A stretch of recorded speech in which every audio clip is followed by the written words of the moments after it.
I've been working with women, moms for years with learning how to plan weeks that they can win. And when you start planning, I find over and over and over again that one of the biggest challenges, problems, mistakes that we make is getting to the end of our week and having loads of things on our to-do list, on our weekly planning pages that are not checked off. And the mistake comes in with what we do with that and what we tell ourselves about that, right? So first of all, just this challenge of feeling like, oh, there's all of these things every week that I'm never getting to. Is this planning thing even working? Should I even keep writing these things down? And then there's the, okay, well, so do I carry this all over to next week? Well, then I'm going to keep adding to it. Like the list just gets longer and longer and longer. Things just get more and more bloated. You lose any you're not prioritizing things anymore very clearly. It just feels like a really big jumbled mess. And so any attempts of planning now is resembling just working from a super long to-do list that's incredibly overwhelming. So I'm going to share with you today a brand new process that I put into a flow chart that I've been doing for years and years and years, just in my brain subconsciously. Finally put it all down to paper so that at the end of every week, you know what to do as you look at your unfinished tasks for the week, and you can process them effectively. And so that you are empowered going into your next week. All the tasks are in their proper place, and you'll be very effective with your time and your energy and with figuring out what actually matters to you, what actually needs to happen, what you want to happen. And this is all going to be tied into the Thriving in Motherhood planning system. I built it as a complete system, but you can absolutely take all of these principles that I'm sharing with you today and applying them to whatever planner or notebook or digital calendar or system that you are using, because these are lasting principles that work. And so feel free to tailor them to your own situation. Let's jump in. Hi, I'm Jessica Jackson, and this is the new way to thrive in motherhood by leaning into who you are, what you love, your unique family situation and personal mission to create a life that you actually want to live.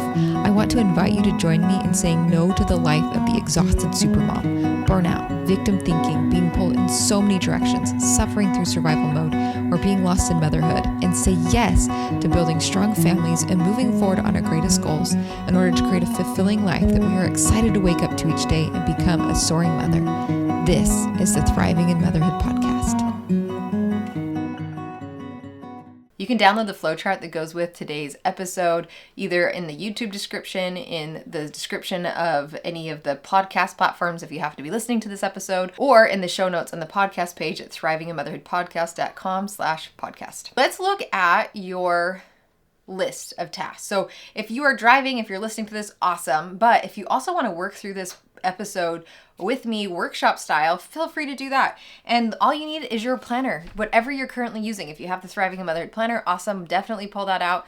If you're using a different planning system, if you're just using a long to-do list, great. Whatever it is, we're going to talk through it. And I'm going to share with you both the principles and examples from my own life. I've got my own planner right here. So I will talk this through with you.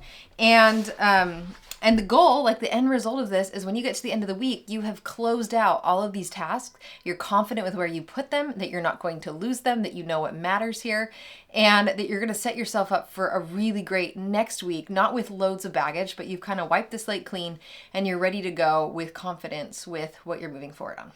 So step one. Your very first question that you're going to ask. So pick a task, have it in mind. We're going to just go through it generally and then I'll give you some examples. So your very first, if you got this unfinished task, the very first question you're going to ask is, does this still need to be accomplished? You know, there's a good chance that it doesn't. Maybe it's no longer relevant anymore. Maybe you've realized this actually, like I wrote it down, I had the idea, but it doesn't really need to happen. Just delete it. Strike it through, cross it out. I don't typically go all the way across the line. I have like a dot, that I drew by every task of mine, and I'll just cross out the dot to say like, I'm deleting this. The next question I would ask is, does this need to be accomplished by you? Is this something that you could delegate? So now we're moms, right? Who are we going to delegate to? Well, like I had it on my list for a couple of weeks. I wanted to get a new pair of shoes. I have 2 different size feet. And so every time I order shoes, I have to reach out to the company. Would you create 2 different sizes for me? And so the answer is yes, but I need to print out a sizing guide. And then because they're always right-footed sizing guides and my feet are different sizes, I needed to flip it over and trace the outline of the shoe onto the back so I could check out for the left side of my foot.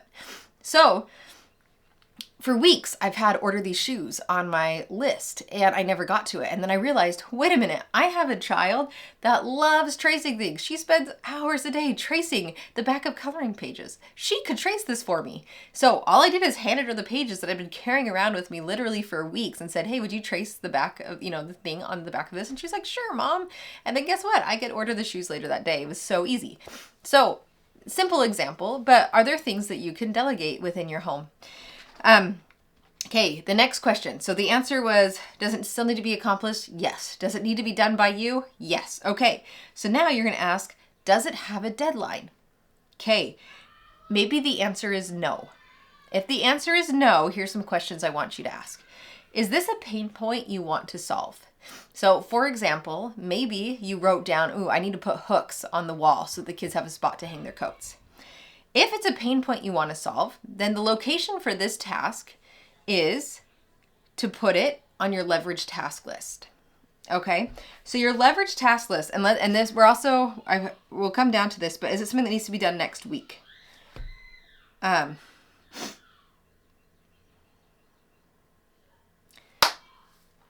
so if this is not something that has to be done next week, okay, we're going to go with, is this a pain point you want to solve? If the answer is yes, this is going to go on your leverage task list. Now, your leverage task list is a series of pain points that are driving you bonkers, slowing things down, making things more urgent than they need to be, right? Because if you don't have coat hooks on the wall, then every time you're trying to leave the house, everyone's scrambling. You can't find the coats anywhere. It takes 5, 10, 15 minutes of people running around the house and yelling at each other and blaming each other. At least that's what happens in my house. We can't find things we're trying to leave quickly. And so if you were to install, hooks by the door and the kids could hang up their coats, pain point solved. So the leverage task list, that's an example of a leverage task. You do one thing and all of a sudden it eliminates so much problems, so much pain. So on the Thriving in Motherhood planner, the leverage task list is in the vision section of the planner, and it's on page 36 and 37. So you can write down either just the pain point, like maybe you haven't identified the solution yet. Maybe you just are noticing it takes us 10 minutes to get out the door because we can't find things. So you can write that down just as that. Or you can also say, once you've identified it, coat hooks right there. And then when you're doing your weekly planning, or I would even say your monthly planning, you can go through your leverage task list and say, okay, which of these pain points am I going to solve this month? Maybe pick 1, pick 2, pick 3, and figure out, set up that system, buy those coat hooks, install them in the wall. But it might not be something that you're going to do next week or right away. And so instead of just carrying it week to week to week of the thing hanging over you, just write it down in your leverage task list. It's safe. You will come back. You will look at it. It's built into the whole planner system to come back and look at it. And remind yourself, oh yeah, I was going to solve this.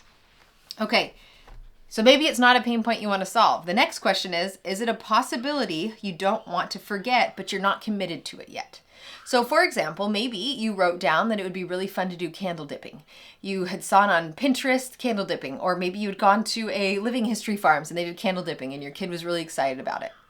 And so you write, let's do candle dipping. Well, the week goes by, you're not candle dipping, right? Like there's supplies to gather, you got to set things up. And so you're like, what do I do with this? I don't think this is going to be happening anytime soon, but I don't want to forget it. Well, this is where your quarterly sandbox pages go. Spreads. So on the quarterly spreads in your Thriving in Motherhood planner, it's pages 42 to 45. And we've got it broken into quarters. So quarter 1, January, February, March, 2, April, May, June, 3, July, August, September, and 4, October, November, December. Now, maybe hey, the child that really likes this, birthday's in October, we're going to do candle tipping for her birthday. You can brainstorm that. You can put it in. Or maybe you just generally know, I would want to do this during quarter 4 when it's cold outside, when we're hitting fall and starting into winter. And there's a column that spans the entire quarter that you could just write down candle dipping. Now what's beautiful is, again, it's built into the system to come back and look at these pages once a month. And so you won't lose it. You won't forget it, but you're also not committing to it. It's not going on a calendar. It's not something that's hanging over your head. And you might get to quarter 4 and be like, she doesn't care anymore, or I don't care anymore, or we do not have the bandwidth for this. Or you might get to that quarter and be like, I'm so glad I wrote that down. That would be so fun. It's perfect. This would be great. But you have a spot now to capture those fun ideas you're not ready to commit to, but you don't want to forget. It's not going to get lost on a Pinterest board or in some notebook. It's here in a time, triggering way to remind you that this was important to you. Okay, maybe the answer was no. It's not a pain point. There is no deadline. It's not a pain point. It's not something you want to forget. Is it an idea of who you want to become? So for example, I had this realization, I would like to, with this pregnancy, with not sleeping well, with all of these just life demands that are piling up, with the fifth baby and older kids, realize, I'm starting to be kind of irritable and grumpy. And so, writing that down on my task list of like the ideas of who I want to become, on my planner, I'll notice it, jot it down. Well, that's not really something to keep transferring per se. So where does it go? It's going to go on your personal life philosophy page. Now, this is also part of the vision section. It's new to the 2025 planner. I absolutely love it. It's on page 35. And what's beautiful about this is we talk about your vision being the things that you want to do and who you want to become. And so a lot of the doing things is part of your vision, but the becoming needed a spot as well. And we're putting that in the personalized philosophy. So you can write down who you want to be. You can write down quotes that inspire you. You could write down ideas, something someone said to you, something that really gripped you, a line from a book that was captivating to you, things that really help you in that process of becoming who you want to be. And so if you have a task that fits in line with who you're trying to become, you can put it on your personal life philosophy page. Again, this will be revisited. It's built into there's a list for all of the different planning sessions that you do, and it refers you back to looking at your vision section. So this will not get lost, and it's just a beautiful way to work on becoming over time. All right. Now, we covered what happens if it doesn't have a deadline. What happens if it did have a deadline? Well, let's talk through those options. So the next question to ask is it a repeating task? If the answer is yes, this is something you want to do over and over and over again. For example, laundry, switching the sheets, making granola every week, whatever your unfinished task is that you want to be repeating, what do you do? Because here's what often happens. We come up with this grand idea of like creating a cleaning system of when we're going to clean things. And so then we write it down every single week. On Monday, we're going to do this. On Tuesday, we're going to do this. On Wednesday, we're going to do this. On Thursday, we're going to do this. On Friday, we're going to do this. And well, you don't do it on Monday. So on Tuesday, you're like, well, maybe I'll do Monday's task today and we'll just play catch up. And then you're like, oh, I didn't do that. Or it's like, you're not trying to play catch up. You're like, well, I'll just get to it next week. But you don't get to it next week, right? Because there's so many reasons why you're not getting to this task. And so it's just something that hangs over you. You're constantly transferring it. And eventually you're like, this is just not going to work. I'm going to give up. We're not even going to try. So instead of that, there's a couple of options. So is this something that needs to be done daily? Is this a daily habit that you want to be instilling? The place for that is going to actually be on your weekly spread, but there are 4 boxes for habits that you want to do every day. And so maybe it's exercising daily. You just are going to write it down one time and check off when you do it. The beautiful thing about this is it's written down once. You're not constantly transferring over and over. And you get to see how often am I really doing this thing? Maybe you don't want to do it every single day. You just want to do it most days. Or you want to see how much time it's going in between doing it. This is a great spot to write down that task. Maybe you're working on getting the habit of, starting the dishwasher every night. That's a great spot to put that habit. There's only 4 boxes. You're like, well, there's more that I want to, there's more that I want to do. But the reality is if you're tracking something, it's because you're learning it. Okay. If you're still writing it down, it's not a habit yet. And trying to keep track of more than 4 things every day as a mom with all the things that you're already doing is incredibly unrealistic. So 4 boxes, I promise, is enough. And it'll give you a spot to work on those things that you still are trying to keep track of. So if it doesn't need to be done daily, but it's still repeating, does it need to be done weekly? Or do you want to see how much time is happening, maybe not every week, but you definitely don't want to wait a whole month before you do it again? Well, the space for that, there's 2 options. One, the first space is in your weekly routines list. Now this is again new for the 2025 Thriving a Motherhood Planner. It is on your monthly spread here, page 109 if we're looking at March. And the weekly routines list allows you to write down a list of tasks that you want to do every week. Or, like I said, see how much time is going in between it. Now, this can be anything. This can be typical things like washing sheets on your bed. Maybe it's something that you're not doing often. You're like, okay, I want to do this every week. Or I want to at least make sure that no more than 3 weeks go by. One of the moms in Soaring Mother Society mentioned that she wrote down clipping her kids' nails because they've got a bunch of little kids and she can't remember when the last time was that she does it. And so it acts as a little reminder for her when she's doing her weekly planning, like, oh, this would be a good week to trim my kids' nails. So you can put anything on here. Things that you want to be doing once a week, but you're not remembering. Things that you have to do every week and you want to make sure it gets done. That's where it goes on this weekly routines list. Now, There's also another spot that this can go. Every single quarter has a weekly template because every 90 days our lives change. The seasons change, the time the sun's rising and setting changes, school schedules change, extracurriculars can adjust. And so every 90 days we have a weekly template. Now, this is an exercise where you can lay out your entire week plan as a template so that you're not starting from scratch every week. So if you discover that washing sheets works best on Saturday morning when your husband's there to help get the sheets on and off the bunk bed because you're pregnant and you can't get the top sheets on and off anymore because your stomach's really big, hypothetically speaking, then on my weekly template page, which is at the start of every quarter, for example, quarter one's weekly template is on page 66 and 67. Then I can write down in my morning, you can either do it time-based or block day-based, like morning, afternoon, evening, that on Saturday mornings, I want to wash the sheets. So there's two spots. There's a spot to track it, and there's a spot to remind you to do that task. There's other things where maybe you were like, you want to go on a date night, and date night changes every week. So that goes into the puzzles pieces section on the weekly template, so that when you're sitting down, you're having a planning meeting with your spouse on, Sunday night, for example, you can say like, okay, I see a puzzle piece here is date night. When are we going to fit that into our week this week? So that way you're not like constantly having to write the task down over and over again. This is important. This needs to happen every week. How are we going to fit it in? It reminds you, I want to fit this in. And then a lot of things, as you start to figure out your cleaning system, as you do start to figure out what your schedule is, as you do start to figure out some of those routines and systems that are working in your home, you capture them on your weekly template so that once a week you can come back in your planning and be like, that's right, this is when I'm doing this. Or you can even open to it on the day and be like, that's right, these are the things that I'm doing today. You don't have to keep transferring them. You don't have to stress out if you're not crossing them off or checking them off. It's just there. And the beautiful thing about that is when life gets crazy, you hit a survival mode week, like we just had 3 kids with the flu. Was I doing all the routines? No. Was I feeling bad that I wasn't crossing things off? No. Did I have a spot so that the moment I was ready to jump back into life, I could see what I wanted to do?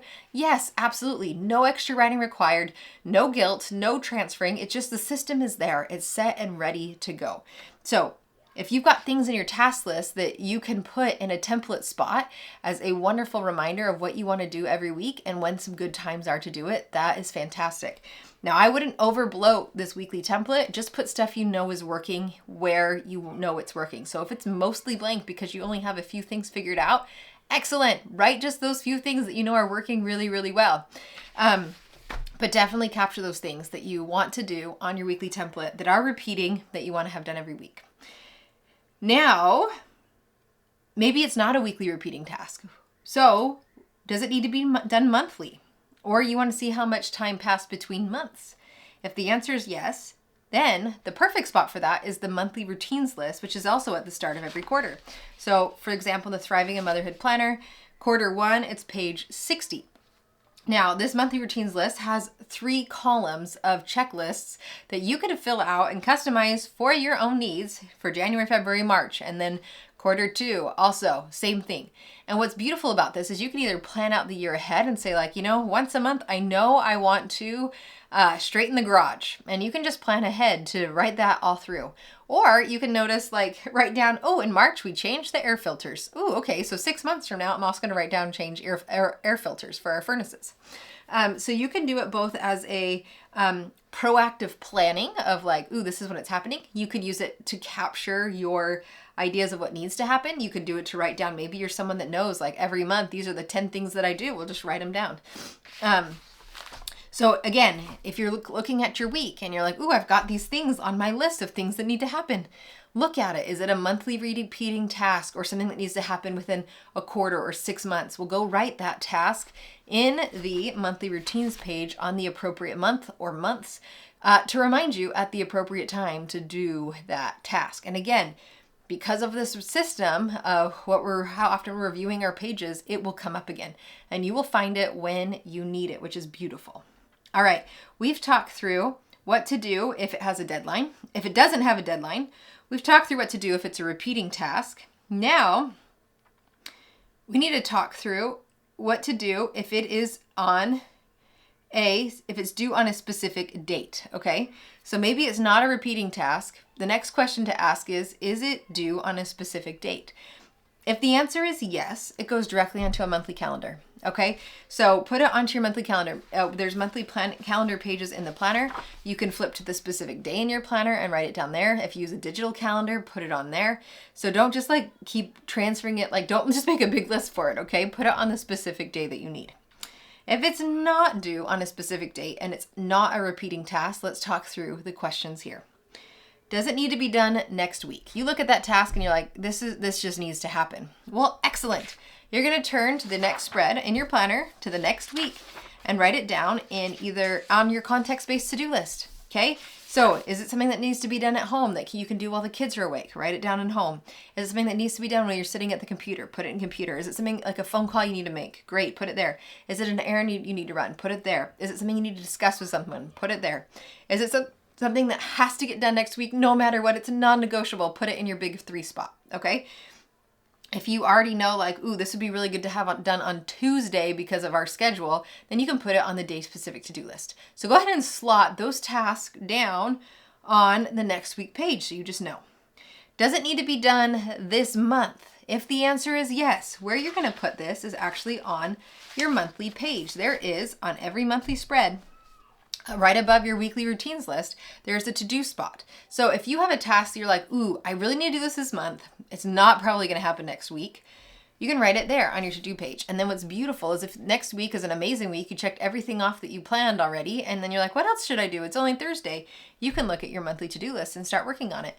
Or maybe you, this is typically more what I do, which is every week when you sit down to do your weekly planning, you're going to look at your monthly routines list at your monthly page, and you're going to say like, oh, I can do this project, this task this week, no problem.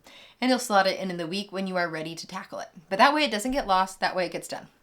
Now, if it doesn't need to be done next week or this month, does it need to be done this quarter?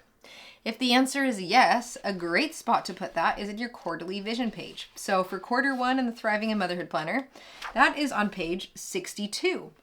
Now, the lovely thing about this is every single month you are going to come back and look at this quarterly page. And so you're going to be able to capture like, hey, this is something that's a part of my vision for the quarter. This is something that I want to work towards, work on, accomplish this quarter. Can't be done this month, but if I put it here, it will be available for me when I need it, when I'm planning my month next month. So you can put it there in the quarter. Does it need to be done next year? Maybe this is a really long-term task. You're like, you know what? I need to get this done. I want to do this thing. It is not happening this year. Well, that's where we flip all the way to the back of our planner to the looking ahead section. And that is on page 344 to 346. You can have it in like this blank preparing for year. There's important dates you could put it on, or we even have a 2-page annual calendar for the current year and upcoming year that you can use in a myriad of ways, but including putting tasks that need to happen the upcoming year or even events in the upcoming year on here. And then the final question is it for a specific project, goal, or habit? Is this task tied to something bigger? If the answer is yes, then back in our quarterly planning section, so page 63 in quarter 1 in the Thriving in Motherhood Planner, there's a goal, project, habit planning page. And so what you can do is say like, you know what? I've got a whole bunch of tasks here related to building a chicken coop, for example, where it's what we're currently doing. And so those tasks, I'm actually just going to put on page 63. I maybe even put a sticky note on this page so I know when I'm ready to work on my chicken coop, this is what I'm working on. And write my tasks, brain dump them all even, make it a more thorough project list. And so that way you're all grouped together. And so maybe on your big 3 for the week, you're going to write build chicken coop, but then you'll just come to page 63 in your planner and knock out the tasks that you need to do there. And so that way it becomes way less overwhelming. You're not looking at this long list. Again, if you can't make as much progress on a project or this goal or this habit that you wanted to that week, it's okay. All your tasks are preserved. You don't have to keep transferring them. Everything has a home. And that is really kind of the goal of this entire system. Yes, there's lots of places. Yes, it may seem kind of complicated. That's why I wrote it out. But honestly, like when I built this planner, that was the whole point, is that every thought had a home. It wouldn't get lost. It would be available to me. It wasn't like going crazy in some digital world that I had to find again. It's something that I could set down and pick back up and feel okay about that. And so maybe this week is a crazy week and you do brain dump a ton and you don't cross very much off your list, and that's okay. Sit down, print this out, go get it, and work through this process yourself with your tasks. It will be slow and clunky at first, but I promise, like as you do this every week, a couple of things are going to happen. One, you're going to get more familiar with your own tasks and where they need to go. And as your days go by and your weeks, you might just know, hey, I'm not going to do this week. I'm going to write it directly onto my monthly task list. And if something needs to happen this month, it's not going to happen this week. And that will save you some time, or you'll automatically know, oh, I already have a project page for this. I can just brain dump into my project page. Or, hey, this is something I want to do this, this quarter. So just go right in your vision page for the quarter. So that's part of it. You'll just start to understand where the home is for all of your ideas and your thoughts, and these tasks that you want to do can go there, to begin with. The other part of it, though, is that over time, as you work on clearing out your tasks every week, you'll find yourself transferring less and less, and you'll be more intentional in your weekly planning, and you're going to start to be able to gauge, because this is the goal. When we talk about plan a week you can win, I've got a free training for you to watch if you want to learn more about how to plan a week you can win, and I highly recommend that you go through that if you haven't yet for any planning system that you use. Is that the goal here is that instead of setting things up, so every week you're looking at a huge list of impossible things that you're not going to be able to get to, you're only going to be writing down things that you're actually going to be able to check off. And so every week you have a winning week because you checked everything off your list, and that is going to feel amazing. And you're going to go into your week feeling confident. You're going to end your week feeling confident. You're not going to be looking at all the things you didn't do. You're going to be looking at what you did do. And that just takes time and practice and calibration, but it's a skill worth honing, because what it means is that you have honed the ability to choose and make intentional choices. When we just feel like we can do everything, or we ignore the fact that we can't do everything, then a lot of times we just let life choose for us. And instead, even though it's hard and it's sometimes painful to be the one to make the call about what you will and won't do every week, when you can start to own that and practice that ownership over what you're saying yes to and what you're saying no to, there's a great amount of power that can come into your life. And it's a very beautiful growing process. And it's fun because you start to see the momentum build up in your life over the things that you are choosing to take ownership over. So I'm going to leave that with you there. I highly recommend watching the Plan a Week You Can Win workshop, or you can check out this video that talks more about the entire Thriving in Motherhood planning system as a whole, so you can see how all the pieces fit together. Have a great week, and I'll talk to you next week. Where you are planted, watch the blossoms grow.